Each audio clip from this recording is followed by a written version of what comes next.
નમસ્કાર. નમસ્કાર. આપનું શુભ નામ? વ્યાસ નિરંજનભાઈ. બરાબર. આ કયું ગામ છે? નાગજીના મુવાડા, બરાબર. તાલુકો દહેગામ. આ દીકરાને શું પ્રોબ્લેમ હતો? લગભગ 3 વર્ષનો થયો ને સાહેબ. ત્યારે 3 વર્ષ પછી એને આમ ખોરાક લે તો પચે નહીં ને પછી જેમ ધીરે ધીરે વોમિટિંગ થાય.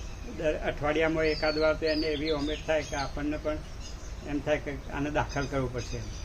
2-3 વાર તો એવું થયું કે દાખલ કરવું બી પડ્યું. બરાબર. અને પછી જેમ જેમ સમય ગયો એમ દવા કરીએ એટલે પાછું સારું રહે. અઠવાડિયું 10 દિવસને ફરીથી પાછું પકડાય. મતલબ જન્મના 3 વર્ષ પછી આ પ્રોબ્લેમ ચાલુ થઈ ગયો. હા. બરાબર. ટ્રીટમેન્ટ કરાવો એટલે અઠવાડિયું સારું રહે, ફરી પાછું એનું એ. હા. તો આ કેટલા વર્ષ આ બીમારી એ ચાલી? એ લગભગ 11-12 વર્ષનો થયો ત્યાં સુધી. 12 વર્ષનો થયો ત્યાં સુધી. બરાબર. અઠવાડિયા 10 દિવસે આ તકલીફ રહેતી જ હતી તમને? બીજી કોઈ તને તકલીફ રહેતી?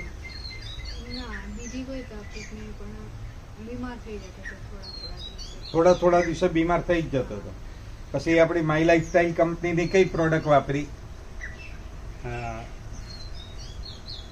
ન્યુટ્રીલાઇફ પાવડર વાપરી. ન્યુટ્રીલાઇફ પાવડર કેટલા મહિના વાપર્યો? લગભગ 3-1 મહિના ચાલુ કર્યું. 3 મહિના. આ 3 મહિના આપણે ન્યુટ્રીલાઇફ પાવડર આપ્યો એ પછી અત્યારે હાલ શું રિઝલ્ટમાં ફરક છે? હાલમાં કોઈ દિવસ છેલ્લા 3-4 મહિનાથી વોમિટ કે તે એનું એ થયું નથી. બીજી કોઈ બીમારી પણ નથી આવી. બરાબર. એની હાઈટ વધી. હાઈટ બી વધી. બહુ સરસ.